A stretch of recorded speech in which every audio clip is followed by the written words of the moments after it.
Degree ക്വാളിഫിക്കേഷനുള്ള ആളാണോ നിങ്ങൾ? അങ്ങനെയാണെങ്കിൽ ഈ വർഷം നടക്കാൻ പോകുന്ന കുറെ പ്രധാനപ്പെട്ട ബാങ്ക് എക്സാമുകളെ പരിചയപ്പെടുത്തി തരുന്ന ഒരു വീഡിയോയാണ് ഇന്ന് ഞാൻ നിങ്ങളുടെ മുന്നിലേക്ക് അവതരിപ്പിക്കാനായിട്ട് പോകുന്നത്. അതുകൊണ്ട് തന്നെ നിങ്ങൾക്ക് ഓരോരുത്തർക്കും ഇത് വളരെയധികം പ്രയോജനം ചെയ്യുന്ന ഒരു വീഡിയോ ആയിരിക്കും. ഈ വീഡിയോ നിങ്ങൾ ആദ്യം മുതൽ അവസാനം വരെ കാണാനായിട്ട് ശ്രമിക്കുക.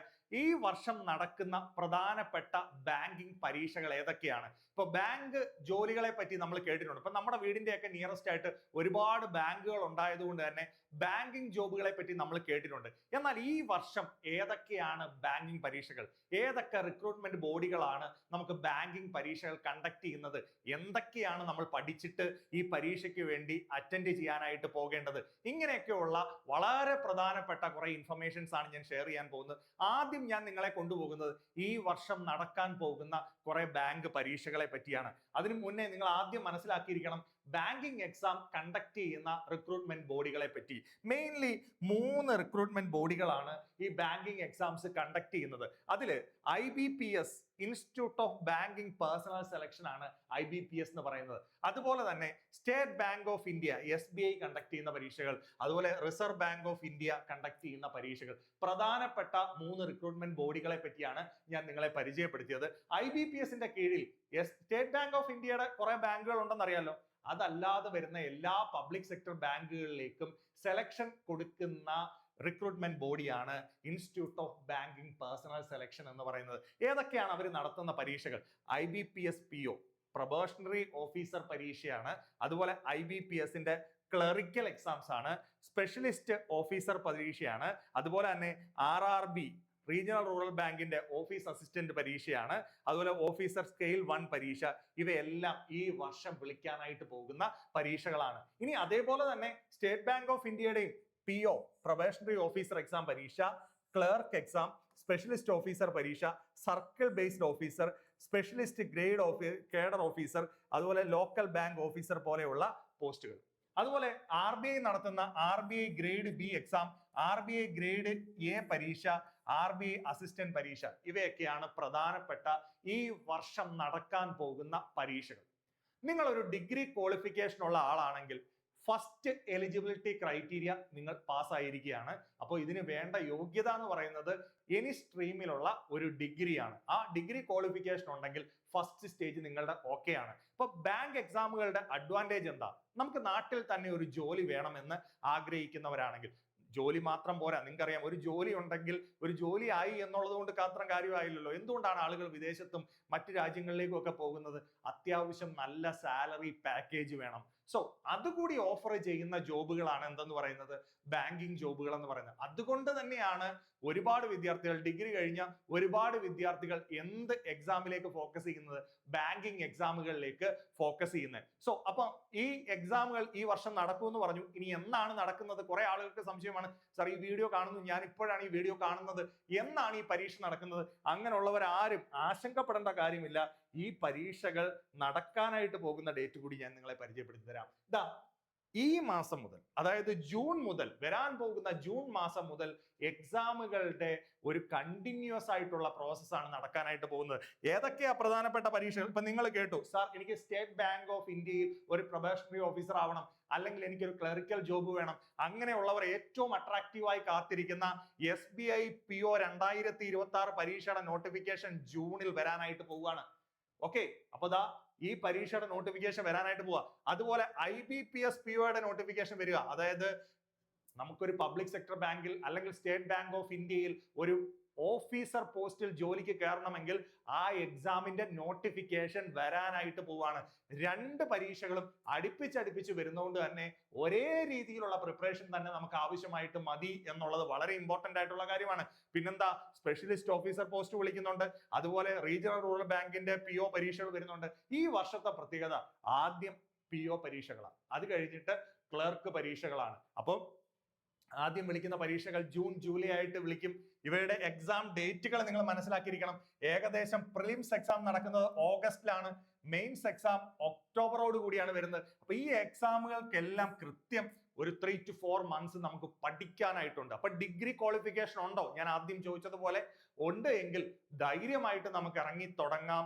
ഒരു ബാങ്ക് ജോലി എന്ന് പറയുന്നത് നമുക്ക് അത്യാവശ്യം അട്രാക്റ്റീവ് ആയിട്ടുള്ള സാലറി പാക്കേജോട് കൂടി നാട്ടിൽ തന്നെ ജോലി മേടിക്കാൻ ആഗ്രഹിക്കുന്ന ആളുകൾക്ക് ഏറ്റവും ബെസ്റ്റ് ഓപ്ഷൻ തന്നെയാണ്. നമുക്ക് ഫിനാൻഷ്യൽ സ്റ്റെബിലിറ്റി എന്ന് പറയുന്നത് വളരെ ഇമ്പോർട്ടന്റ് ആണ്. കുറെ ആളുകളെ സംബന്ധിച്ച് ഫിനാൻഷ്യൽ പ്രോബ്ലം ആണ് വലിയൊരു പ്രോബ്ലം എന്ന് പറയുന്നത്. അപ്പം മാന്യമായ സാലറിയോട് കൂടി നമുക്ക് നാട്ടിൽ തന്നെ ജോബ് സേഫ് ആക്കാൻ സാധിക്കുന്നു എന്നുള്ളതാണ് ഇതിന്റെ ഏറ്റവും വലിയ അഡ്വാൻറ്റേജ്. അപ്പൊ ഞാൻ പറഞ്ഞല്ലോ, ഈ ജൂൺ ജൂലൈയോട് കൂടി നോട്ടിഫിക്കേഷൻസ് വരികയും ഒക്ടോബറോട് കൂടി പരീക്ഷകൾ കംപ്ലീറ്റ് ആവുകയും ചെയ്യുന്ന ഈ വർഷം തന്നെ ഒരു എക്സാം ക്ലിയർ ചെയ്ത് എടുക്കണമെന്ന് ആഗ്രഹിക്കുന്നവർക്ക് ഏറ്റവും മികച്ച അവസരം തന്നെയാണിത് കേട്ടോ. ഏറ്റവും മികച്ച അവസരമാണ്. അപ്പോ ഇത് കൂടാതെ വീണ്ടും എക്സാംസ് വരുന്നുണ്ട്. ഈ ഓഗസ്റ്റ് സെപ്റ്റംബറോട് കൂടി പിന്നീട് വിളിക്കുന്ന പരീക്ഷകളുണ്ട്.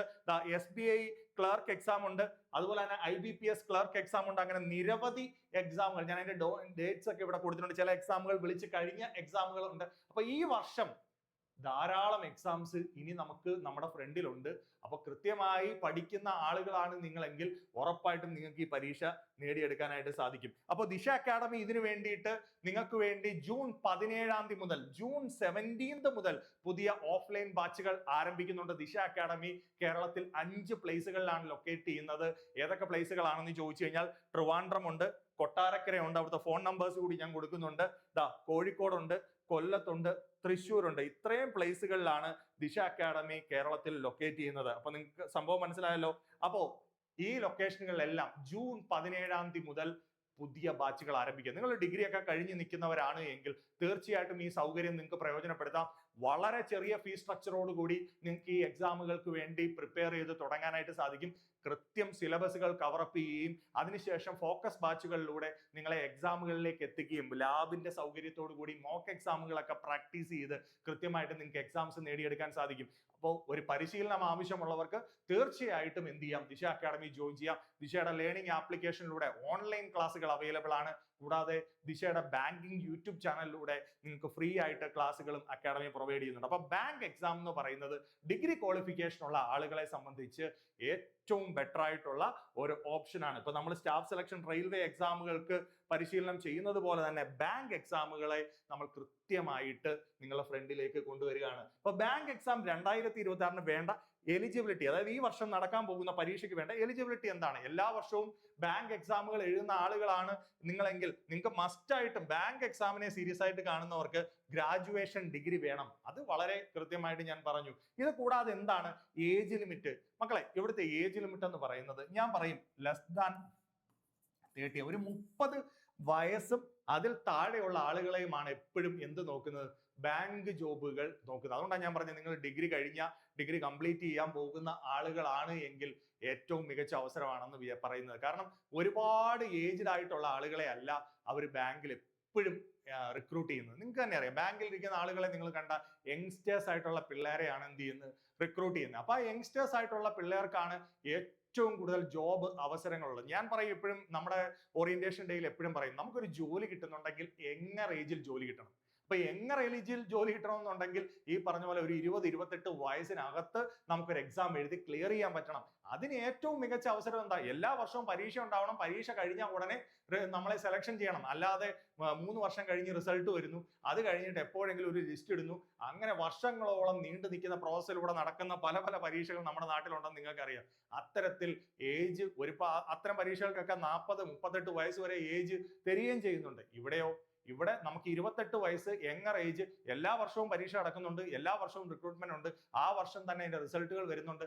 അതുകൊണ്ട് തന്നെ 20 മുതൽ 28 വയസ്സ് വരെയുള്ള യങ്ങർ സ്റ്റുഡൻസിനാണ് ഈ ഒരു അട്രാക്റ്റീവ് ഓഫർ ഉള്ളത്. അപ്പൊ അത് മനസ്സിലാക്കി പഠിക്കുക. അപ്പൊ ഡിഗ്രി ഉണ്ട്, നിങ്ങൾ ഈ ഒരു ഏജ് കാറ്റഗറിയിലുമാണ് വരുന്നതെങ്കിൽ ഇവിടെ ചില പോസ്റ്റുകൾക്കൊക്കെ ഈ പറഞ്ഞ സീനിയർ മാനേജറൊക്കെ IBPS പിന്നെ RRBയിൽ സെലക്ട് ചെയ്യാറുണ്ട്. അത്തരം കേസുകളിലാണ് ഇച്ചിരി ഏജ് കൂടുതലായിട്ട് വേണ്ടത്. നോർമൽ ഏജ് എന്ന് പറയുന്നത് എന്താണ്? 18 to 28 ആണ്, 20 to 28 ആണ് ഏറ്റവും നോർമൽ ആയിട്ടുള്ള ഏജ്. മാക്സിമം 30 വരെ പോകാവുന്ന പോസ്റ്റുകളുണ്ട്. അപ്പം ഏജും ക്വാളിഫിക്കേഷനും ഉണ്ടെങ്കിൽ ധൈര്യമായിട്ട് ഇറങ്ങിക്കൊള്ളുക.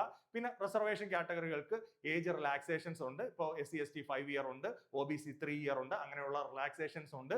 അപ്പോൾ ആ കാറ്റഗറി ഉള്ള ആളുകൾക്കാണെങ്കിൽ ആ ഒരു പ്രയോജനവും കൂടെ നിങ്ങൾ എന്ത് ചെയ്യുക, ഉപയോഗിക്കാനായിട്ട് ശ്രമിക്കുക. ഓക്കെ, ശരി, ഇനി എന്താണ് ഇതിന്റെ എപ്പോഴും ആളുകൾ ചോദിക്കുന്നത്, സാർ ഇതിന്റെ ഘട്ടങ്ങൾ ഏതൊക്കെയാണ്, ഏതൊക്കെ സ്റ്റേജുകളിലൂടെയാണ് ഒരു പരീക്ഷ ഇപ്പൊ IBPS PO ആയിക്കോട്ടെ, SBI PO ആയിക്കോട്ടെ, IBPS SO ആയിക്കോട്ടെ, RRB PO ആയിക്കോട്ടെ, SBI SO ആയിക്കോട്ടെ, ഇവയ്ക്കെല്ലാം ഒരു പ്രിലിംസ് പരീക്ഷയുണ്ട്, മെയിൻസ് പരീക്ഷയുണ്ട്, ലാംഗ്വേജ് പ്രൊഫഷൻസി ടെസ്റ്റ് ഉണ്ട്, ഇന്റർവ്യൂ ഉണ്ട്. ഇത്രയും ഘട്ടങ്ങളിലൂടെയാണ് എന്ത് കടന്നു പോകുന്നത്, ഈ എക്സാം കടന്നു പോകുന്നത്. അപ്പൊ പ്രിലിംസ് പരീക്ഷ പാസ്സാവണം, പ്രിലിംസിലെ അതേ സിലബസ് തന്നെയാണ് മെയിൻസിൽ വരുന്നത്.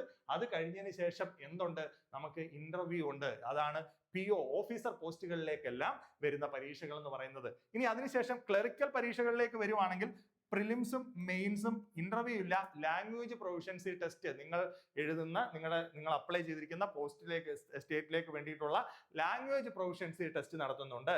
പിന്നെ എന്താ വേണ്ടത്, പിന്നെ വേണ്ടത് RBI ഗ്രേഡ് B പരീക്ഷ, RBI റിസർവ് ബാങ്ക് ഓഫ് ഇന്ത്യയുടെ phase 1 phase 2 പരീക്ഷകൾ, പിന്നെ എന്താണ് ഇന്റർവ്യൂ. ഇങ്ങനെ പല പല സ്റ്റേജുകളിലായിട്ട് വരുന്നത്.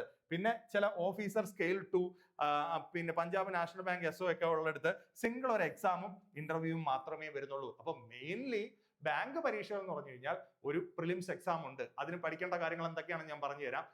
അത് കഴിഞ്ഞിട്ട് മോസ്റ്റ് ഓഫ് ദ എക്സാംസിനും ടയർ 2 അല്ലെങ്കിൽ രണ്ടാമത്തെ സ്റ്റേജ് പരീക്ഷയുണ്ട്. അത് കഴിഞ്ഞിട്ട് ക്ലറിക്കൽ പോസ്റ്റുകൾക്കാണെങ്കിൽ ഇന്റർവ്യൂ ഇല്ല, അല്ലാത്ത പോസ്റ്റുകൾക്കെല്ലാം എന്തുകൂടിയുണ്ട്, ഇന്റർവ്യൂ കൂടിയുണ്ട്. അപ്പൊ കൃത്യമായിട്ട് പ്രിപ്പയർ ചെയ്ത് പോവുകയാണെങ്കിൽ നമുക്ക് ഉറപ്പായിട്ടും നേടിയെടുക്കാൻ പറ്റുന്ന പരീക്ഷ മാത്രമേ ഉള്ളൂ. എന്തെന്ന് പറയുന്നത്, സ്റ്റേറ്റ് ബാങ്ക് ഓഫ് ഇന്ത്യയുടെ ആയാലും IBPS institute of banking personnel സെലക്ഷന്റെ ആണെങ്കിലും അതുപോലെ റിസർവ് ബാങ്ക് ഓഫ് ഇന്ത്യ നടത്തുന്ന പരീക്ഷയാണെങ്കിലും നമുക്ക് നേടിയെടുക്കാൻ പറ്റുന്നതേ ഉള്ളൂ. ഓക്കെ, ക്ലിയർ ആണ്.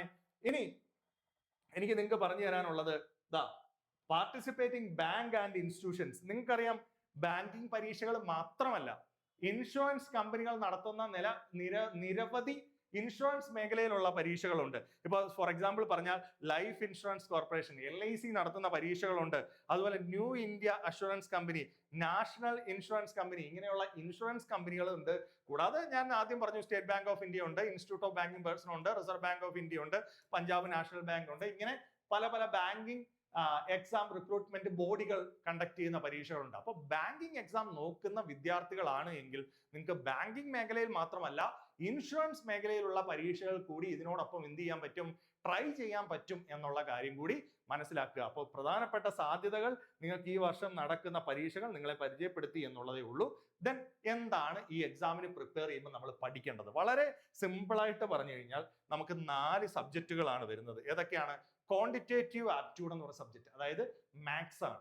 അതുപോലെ തന്നെ reasoning ability, logical thinking, logical sense മനസ്സിലാക്കുന്ന ലോജിക്കൽ റീസണിങ് എന്ന് പറയുന്ന സബ്ജക്ട്. പിന്നെ ഇംഗ്ലീഷ് ലാംഗ്വേജ് ആയ ഇംഗ്ലീഷ്. അപ്പൊ പ്രിലിംസ് എക്സാംസിന് പലപ്പോഴും ഈ 3 പരീക്ഷകൾക്ക് 100 മാർക്കിൽ വരുന്ന 100 ക്വസ്റ്റ്യൻസ് വരുന്ന ഒരു പരീക്ഷയാണുള്ളത്. ഈ എക്സാം ക്വാളിഫൈ ചെയ്യുന്നവർക്കാണ് ടയർ 2 എക്സാം വരുന്നത്. ടയർ 2 എക്സാം എന്ന് വരുന്നത് അവിടെ ക്വാണ്ടിറ്റേറ്റീവ് ആപ്റ്റ്യൂഡും റീസണിങ്ങും ഇംഗ്ലീഷും കൂടാതെ current affair, banking awareness related questions കൂടിയാണ് ഈ 4ാമത്തെ പാർട്ട് എന്ന് പറഞ്ഞത്. അപ്പൊ ചുരുക്കം പറഞ്ഞു കഴിഞ്ഞാൽ ബാങ്കിങ് എക്സാമിന് പ്രിപ്പയർ ചെയ്യുന്നവർ GK സബ്ജക്ട്സുകൾ ഒന്നും പഠിക്കേണ്ട. നിങ്ങൾ എന്ത് ചെയ്യണം, നിങ്ങൾക്ക് അത്യാവശ്യം മാത്തമാറ്റിക്കൽ സ്കിൽ ഉണ്ടെങ്കിൽ, ലോജിക്കൽ സ്കിൽ ഉണ്ടെങ്കിൽ, ലാംഗ്വേജ് സ്കിൽ ഉണ്ടെങ്കിൽ ധൈര്യമായിട്ട് ഇറങ്ങിക്കോളൂ. പെട്ടെന്ന് ജോലി കിട്ടുന്ന ഒരു ഓപ്ഷൻ തന്നെയാണ് എന്തെന്ന് പറയുന്നത് ബാങ്കിങ്. അപ്പൊ നമുക്ക് അത്യാവശ്യം എന്തുണ്ടാവണം, മാത്തമാറ്റിക്കൽ സ്കിൽ വേണം. മാത്സ് എന്ന് പറഞ്ഞു കഴിഞ്ഞാൽ നമ്മൾ ഡിഗ്രിയുടെ മാത്സ് ഒന്നും അല്ല, 10th ലെവൽ +2 ലെവൽ മാത്തമാറ്റിക്സിലുള്ള ഇൻട്രസ്റ്റ് ആണ്. അവിടെ നമുക്ക് average, percentage, work and time, അതുപോലെ തന്നെ ടൈം ആൻഡ് ഡിസ്റ്റൻസ്, മെൻസുറേഷൻ പോലെയുള്ള അരിത്തമെറ്റിക് സെക്ഷൻസ്, അതുപോലെ റീസണിങ്ങിൽ വരുമ്പോൾ seating arrangement, blood relation, coding പോലെയുള്ള ലോജിക്കൽ ഐറ്റംസ് ചെയ്യാനുള്ള എബിലിറ്റി, ഇംഗ്ലീഷ് ലാംഗ്വേജിലെ ഗ്രാമർ, വൊക്കാബുലറി പോലെയുള്ള കാര്യങ്ങൾ, ഇത്തരം കാര്യങ്ങൾ പഠിക്കാനുള്ള എബിലിറ്റി ഉണ്ടെങ്കിൽ ധൈര്യമായിട്ട് ഇറങ്ങിക്കൊള്ളുക. കറണ്ട് അഫയേഴ്സ് എന്ന് പറഞ്ഞാൽ ന്യൂസ് പേപ്പർ റീഡ് ചെയ്യാനുള്ള എബിലിറ്റി ഉണ്ട്. അത്യാവശ്യം നിങ്ങൾക്ക് എന്ത് ചെയ്യും, വൊക്കാബുലറി ഇൻക്രീസ് ചെയ്യും. നിങ്ങൾ ഹിന്ദു പോലെയുള്ള ന്യൂസ് പേപ്പർ വായിക്കുകയാണെങ്കിൽ നിങ്ങളുടെ കറണ്ട് അഫയേഴ്സും വൊക്കാബുലറി ഒരേ സമയം നിങ്ങൾക്ക് എന്ത് ചെയ്യും, ഇൻക്രീസ് ചെയ്യും. പിന്നെ ബാങ്കിങ് അവയർനെസ് ഉദ്ദേശിക്കുന്ന ബാങ്കിങ് റിലേറ്റഡ് കറണ്ട് അഫയർ കാര്യങ്ങളാണ്, അല്ലാതെ വേറെ ഒന്നുമില്ല. അത്തരം കാര്യങ്ങൾ പഠിക്കാമെങ്കിൽ നമുക്ക് സിമ്പിൾ ആയിട്ട് നേടിയെടുക്കാൻ പറ്റുന്ന പരീക്ഷയുള്ളൂ. അപ്പൊ നിങ്ങൾ എന്ത് ചെയ്യണം, പഠിക്കാൻ തയ്യാറാണെങ്കിൽ, അതായത് ക്വാളിഫിക്കേഷൻ ഡിഗ്രി ഉണ്ട്, എൻ്റെ ഏജ് ബിലോ 30 ആണ് എങ്കിൽ ഉറപ്പായിട്ടും നിങ്ങൾ എന്ത് ചെയ്യുക, ഈ എക്സാംസിന് വേണ്ടി ട്രൈ ചെയ്യുക. അപ്പോൾ ഞാൻ ഒരിക്കൽ കൂടെ ഓർമ്മിപ്പിക്കുകയാണ്, ഈ വരുന്ന ജൂൺ 17-ാം തീയതി മുതൽ നമുക്ക് ഈ ബാങ്കിങ്ങുമായിട്ട് ബന്ധപ്പെട്ട ബാച്ച് എന്ന് പറഞ്ഞാൽ ബാങ്കിങ് എക്സാംസുമായിട്ട് റിലേറ്റഡ് ആയിട്ടാണ്. നിങ്ങളിപ്പോ നോക്കിക്കഴിഞ്ഞാൽ നിരവധി ഇപ്പൊ PO പരീക്ഷകൾ വരാൻ പോകുന്നു. IBPS PO വരുന്നു, SBI PO വരുന്നു, അതിനുശേഷം ക്ലർക്ക് പരീക്ഷകൾ വരുന്നു. അപ്പൊ ഇപ്പൊ നിങ്ങൾക്ക് തയ്യാറെടുക്കാൻ ഏറ്റവും ബെസ്റ്റ് ടൈമാണ്. എന്ത് ചെയ്യുക, ഉടനെ തന്നെ നിങ്ങൾ എന്ത് ചെയ്യുക, ജോയിൻ ചെയ്യാനായിട്ട് ശ്രമിക്കുക. അപ്പൊ ദിശയുടെ ബ്രാഞ്ചുകളെല്ലാം ഞാൻ നിങ്ങളെ പരിചയപ്പെടുത്തിയിട്ടുണ്ട്.